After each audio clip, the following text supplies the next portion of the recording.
This is Marie from Underground Crafter, and today I'm going to be showing you how to make the garter ridge stitch, which is part of the Knitted Kitchen blog hop.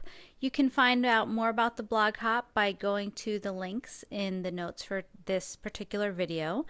So I am using Lion Brand 24/7 cotton yarn in 108 denim and size 7 needles. I'm using these ones from my Denise to go set, and I started by casting on 55 stitches, but if you're not making a 12-inch dishcloth, you can cast on any multiple of 4 stitches plus 1 for the edge plus 10 because I have 5 stitch borders on each side. So if you don't want the 5 stitch borders, you can just use any multiple of 4 stitches plus 1. And I already did the first 4 border rows. And if you want to see the video tutorial that includes those, I did that on the first dishcloth in this series, because all of my dishcloths in this series, which includes 48 free dishcloth patterns by me and some other designers, all of mine will have the same border. So the border that I did was 1 row of knit to the end and purl 1, and then the rest of the borders 3 more rows of slip 1, knit to the last stitch, and purl 1. And the reason I did that is because you get a kind of loop edge here. You can't really see it yet from that border, and it actually looks very nice. So now that we've done the border rows, let's get started into the main pattern. So actually the main pattern, the first row, is the same as the border row. So even though you didn't see me do it 3 times, you'll be able to see me do it once, which is slip 1, and then we're going to knit to the last stitch. And again, if you let me roll back here for a minute. If you are not that familiar with slipping stitches, you just insert your needle, in this case with the yarn in the back, and insert your needle as if you're going to knit, and you just slide the stitch over to your other needle. And then again, to knit, you keep the yarn in the back, you insert your needle under the next stitch from the front to the back, wrap the yarn counterclockwise, and then you're going to pull the needle through to the front, and once you see the loop on the needle, you can push off the old stitch, and that's a knit stitch. So again, we're going to knit all the way across to the end. And I should mention that I have a lot of stitches on here, so I'm actually just going to meet you over at the last stitch so you're not bored to death. But again, you're going to be knitting to the very last stitch, and then I'll catch you over there. Okay, so here we are in our last stitch, and we're going to bring the yarn to the front because we're going to be doing a purl stitch. And again, a purl is when you insert your needle from the back towards the front. You're going to wrap the yarn counterclockwise and then pull that yarn through to the back. Once you see that it's on the needle, you can slide off the loop that was already on your needle. Okay, so that's the end of row 1. That was pretty straightforward. Now things are going to get a little bit more interesting, and we're going to start with row 2 in the pattern. And this is actually going to be the right side or the front side of the pattern. So we're going to start by slipping 1, and then we're going to knit 4. Those 5 stitches will be our side borders. So 1, 2, 3, 4. So this is our side border here, and now we're going to start into the stitch pattern. We're going to purl 1, so bring the yarn to the front, purl 1, bring the yarn to the back, and then we're going to knit 3. 1, 2, 3. And we're going to repeat that all the way across. So purl 1, so don't forget to bring the yarn to the front, purl 1, bring the yarn to the back, and knit 3. And we're going to keep repeating that all the way across to the last 6 stitches. So I'll catch you there. So again, it's purl 1 and then knit 1, 2, 3 across to the last 6 stitches. I'll see you there. Okay, here we are at the last 6 stitches. We're going to bring the yarn to the front and purl 1, and that's that edge stitch. And then we're going to do our 5-row border. So that's going to be knit 4, 1, 2, 3, 4, and then we're going to bring the yarn back to the front, so we're going to purl that last stitch.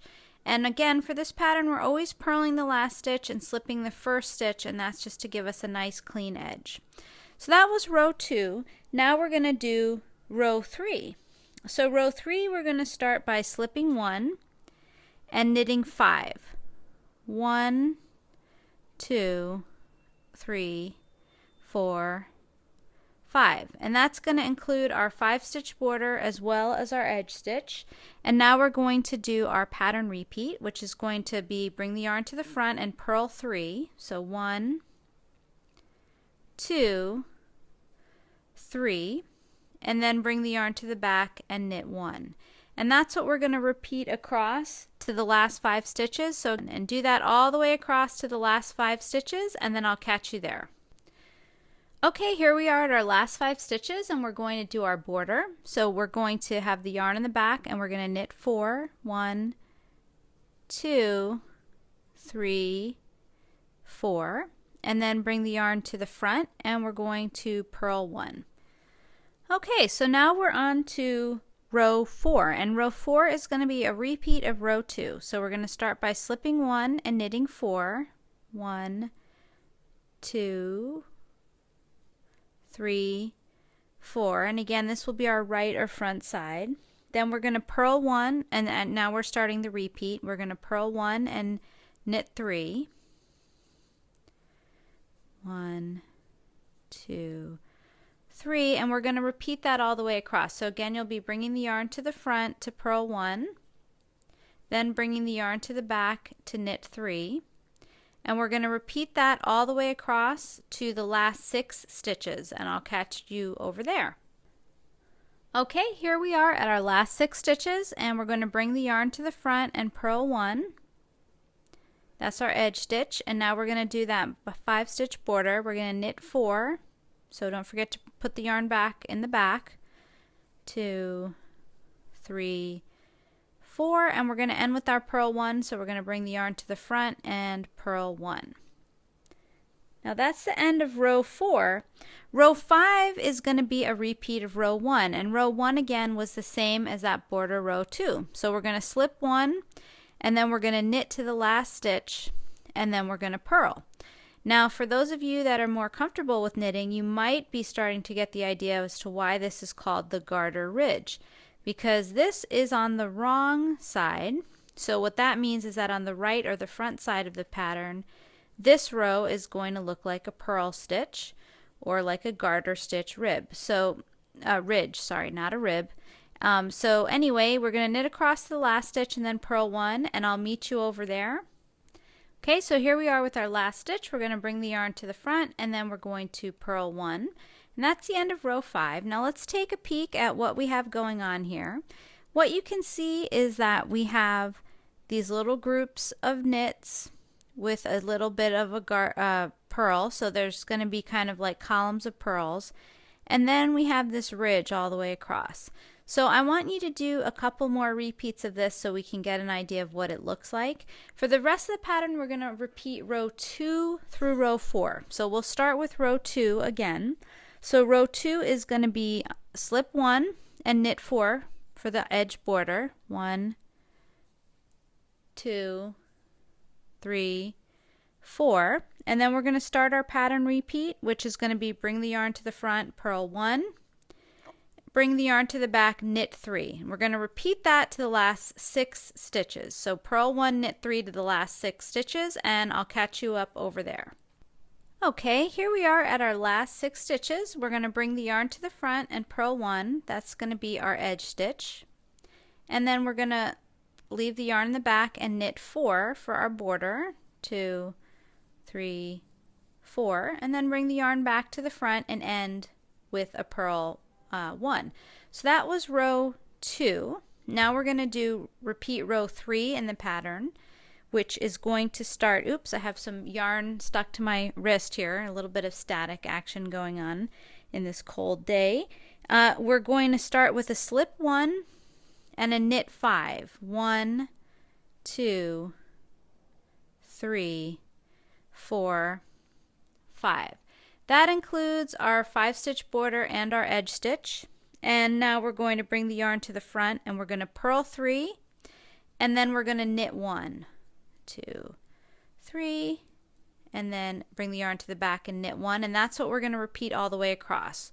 Bring the yarn to the front and purl 3, bring the yarn to the back and knit 1, all the way across to the last 5 stitches, and I'll meet you there. Okay, here we are at our last 5 stitches, which is going to be our border. We're going to knit 4, 1, 2, 3, 4, and then we're going to purl 1, so don't forget to bring the yarn to the front. And that is row 3. Now for row 4, we're going to repeat row 2. So again, that's going to be slip 1 and knit 4, not 5 to start. 1, 2, 3, 4, and that's going to be our 5-stitch border. Then we're going to bring the yarn to the front and purl 1, bring the yarn to the back and knit 3, and that's what we're going to repeat across the row. It's going to be purl 1, knit 3 all the way across. So do that across to the last 6 stitches and I'll meet you there. Okay, here we are at our last 6 stitches of row 4. We're gonna, we're gonna bring the yarn to the front and then we're gonna purl 1, and that's gonna be our edge stitch. And then these last 5 will be our border, so we're gonna knit 4, 1, 2, 3, 4, and again, don't forget to bring the yarn to the back before you knit, and then bring the yarn to the front to purl 1. Now we're repeating row 5, and row 5 is the same as row 1, which was the same as our border row 2. So we're going to slip 1 and then knit across to the last stitch and then purl 1. So what I'm going to do is I'm going to keep knitting and I will catch you up at that last stitch where we're going to purl 1, and then we'll take a peek at how this stitch pattern has come out. Okay, here we are at our last stitch of the row. We're going to bring our yarn to the front and purl 1. And let's take a look at how the stitch pattern is coming out. You can see these little ridges forming now from when we do our garter rows there. And you can see these little boxes of knit stitches with purls. So this is the garter ridge stitch. And what you're going to do is you're going to keep repeating that row 2 to row 5 until you have a dishcloth that's about 11.5 inches long, or whatever size project that you want. And then you're going to repeat those border rows, which are actually the same as row 5 that we just did. You're going to repeat those 4 times. So do row 5 and then 4 more times of slip the first stitch, knit to the last stitch, and purl 1. So you'll have 5 of those in a row from the last row 5 plus the 4 border rows. And then you're going to bind off in the same pattern as row 5. So you'll slip the first stitch and then knit across the last stitch and purl the last stitch, but you're going to bind off. If you need help with binding off, check out the link in the tutorial below, which will show how I bound off the last dishcloth, and they're all the same way. So I hope you enjoyed this pattern. If you do, please remember to subscribe, and I hope to see you back here next month for another Knitted Kitchen Blog Hop pattern.